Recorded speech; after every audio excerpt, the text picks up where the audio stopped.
being a superwoman, this is something which also is a major factor that stems the guilt in women. So that one thing also has to be very, very important. That the clarity has to be there. That okay, I don't have to be best in everything. I'm doing whatever is possible. I'm doing whatever I can do. Okay, and there has to be no regret about it. Now, why this whole thing about this quest about being best and all that is because again there's a comparison. So there are your friends, there are colleagues, or maybe some family members, and then there's always this comparison that's happening. Okay, look at her, even she used to work, even she works, but look at the way she's handling the house also properly. But you have to understand that the nature of the work that the other person is doing and that you are doing. Is it clear now? Sunita, is it clear now? Please tell me if it is clear, the audio. Is it clear?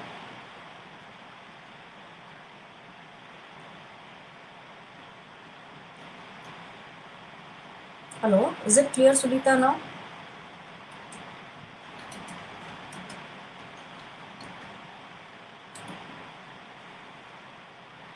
Okay, so just let me know. Is it clear now? Okay, fine. So much better. Okay, fine. So I think, Sonali, is it okay with you? The audio is fine? Okay. So here I was making a point that you don't have to, kind of get into that quest of being the best mom or the best kind of best mother or best this, everybody.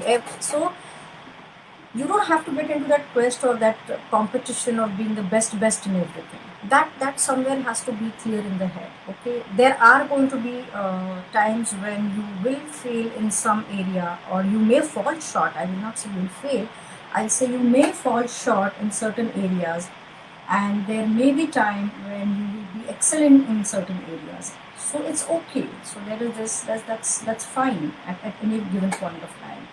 So that one quest, because this is what is happening, and this quest of being called the best in everything is what is also a major factor, which is very stressful for a working woman. And this is the stress which actually, the stress and this quest is something which again brings up a lot of guilt for a working woman. So she is trying to, kind of juggle with so many things, and she's trying to again be the best. So you have to understand that, okay, these are certain pointers. First of all, having clarity in your head that why you're doing what you're doing, and bringing it very clearly to the family also, to the kids also. Secondly, then, okay, you don't have to be best in everything. The quest for being best in everything, there is no need, absolutely no need for, kind of have striving, or, really, you can manage, but you don't have to be the best. You don't have to say, okay, no, it has to be perfect. So this whole perfection, that being a superwoman and being perfect in everything, this quest is something which can create a lot of stress, and this can create the guilt which is there. So that is very important for a working woman to understand, that don't run behind this quest. Okay, fine, there are certain areas I'm very good at certain areas maybe I'm not good at. She has to accept herself. That is very important. Secondly, ignore the people who bring out this feeling in you. Or maybe if possible, I'll say that delete those people. Don't interact much with those people. The people who bring out this feeling of guilt as an external factor. People who will say, oh, I do this and why can't you do this and all. So generally, if you really want to have a good mental health and be, free from this guilt, I think what you should do is just, kind of ignore these people or stay away from these people as much as possible. Okay, that is thing. So this guilt thing, it comes from all these factors, being good, being called best, and the working women, they especially feel that, okay, this is what I have to, achieve. I have to be good here also, and I have to be good there also. Now you have to understand one thing, that there's a whole lot of difference between a working man and a working woman. When a working woman is, when a working man, right, it's there, and it is there, being there right from the childhood. Okay, it has been right from the not a childhood, I'll say, it has been right from the evolution. Sorry, it has been right from there, that okay, man used to go hunting and women used to be at home taking care of the kids, or taking care of the family. but and man was focused and he had only won that thing. But now with this whole thing changing and the evolution happening, we know that the woman is doing this dual job. She is going hunting as well as she has to take care of the house also.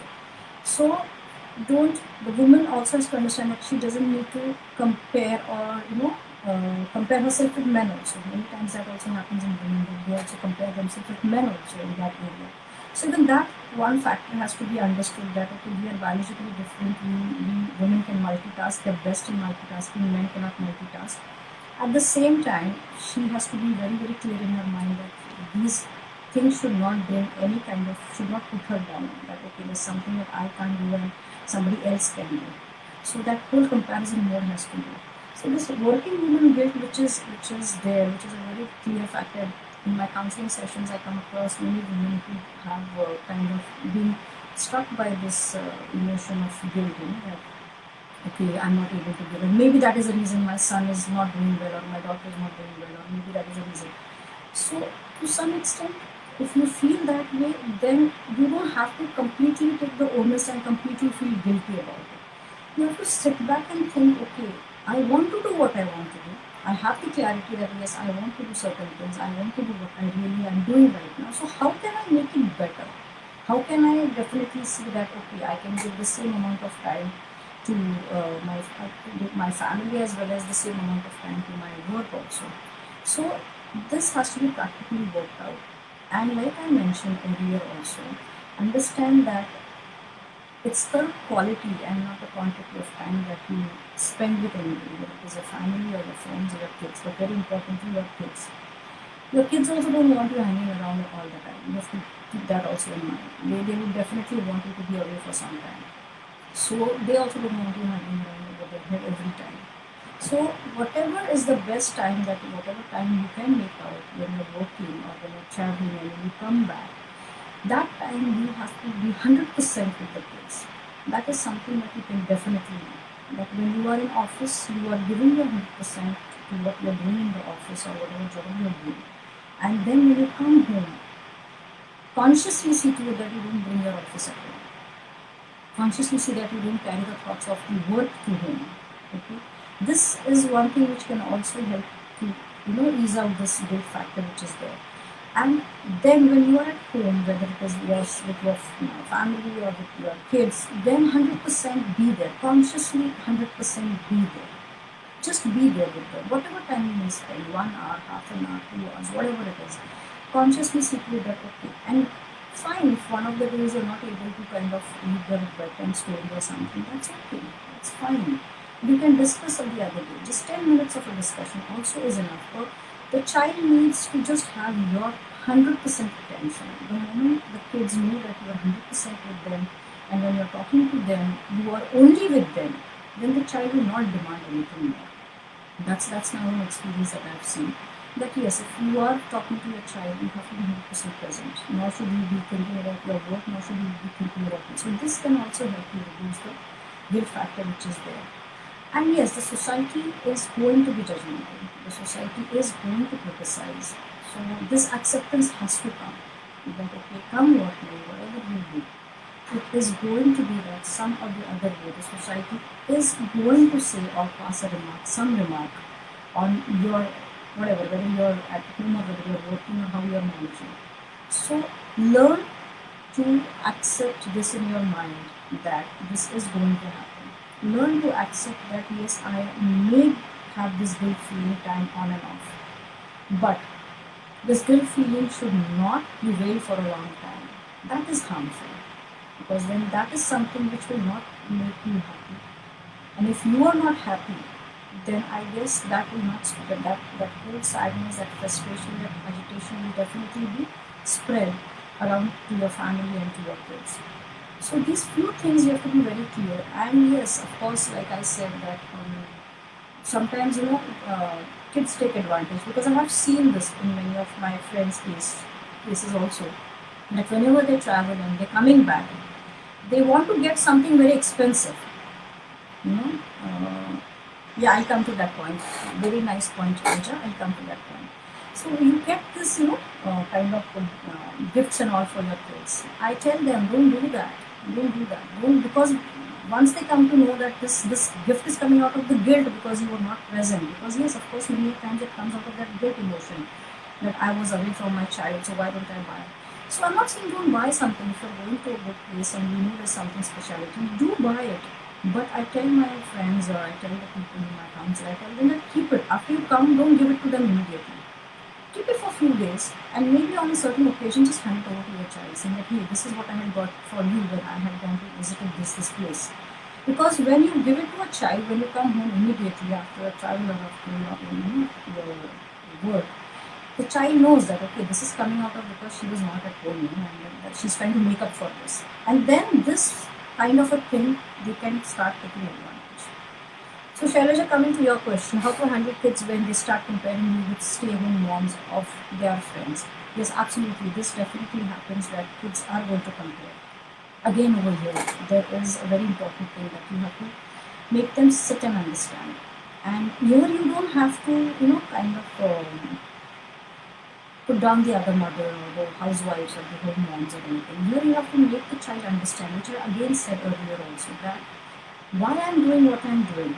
Yes, you are a part of my life, you are my child, you are my priority, but there is something which I makes me also feel very happy. So the child has to be made understood. Has to understand. You have to sit and make the child understand this. Also, make the child understand that the work-home moms have chosen to be at home. You know, maybe it is by choice they're at home, and they're liking, they're loving this. Even I love to do this, but I also have other interests to do it. So this, which is there, because you just can't, kind of throw thing and say, okay, the person sitting at home, why you have to compare? Look at me, how much I'm doing. No, both are doing their own thing in their own way, and it is completely different. Working moms as well as the working moms. So these two are different things. But you really need to make a child understand about it. And yes, sometimes agree with the child. Say, yes, I understand. I really understand that, this. Agree with the child. First of all, let the child be in a listening mood. Agree and say, okay, listen, I'm sorry, I know I have to do all these things. But, and when you say sorry, it should not come out of guilt. The sorry has to be in a very different way, in a very different context. The sorry has to be that, okay, there are certain things which I want to do, and because of that, maybe, I'm not able to kind of do those things which the mom is doing. But then this is something that makes me happy. This is something which is building my personality also.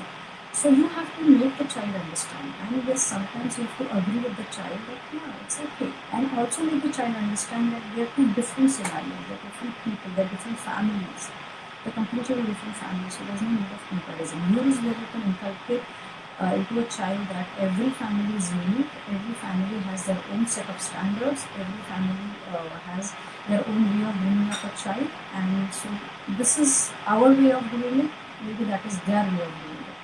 So comparison का जो है, even that has to be handled in this way.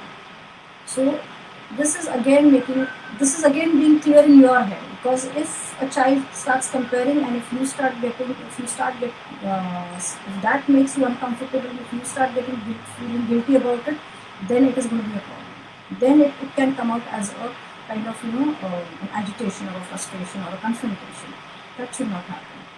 Yeah, it's fine. You must say, yes, it is true that the mom spends more time, but also make the child understand. Make the child understand and ask the child that to ask his friends or her friends that how much time does the mom actually sits and kind of spends time. She may be most of the times in the kitchen. She may be most of the time doing her house chores. So how much time does she actually sit? So that qualitative and quantitative. So your quality time and your quantity time, these two have to be, you have to make your kids understand the difference between the quality and the quantity. So if once you make your kids understand, definitely they understand that. Okay, these days schools give preference to stay-home moms as they can devote more time to the child. My friend left her job because of this. How to handle this situation?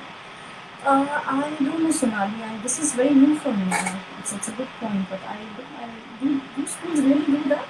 I mean, I have no idea that schools are preferring that, because they're devoting more time. But honestly speaking, I think kids spend more time in the school than at home, because if a child is going at around 7 o'clock in the morning and coming at 3 o'clock, it's more than 8 hours is what we're talking about.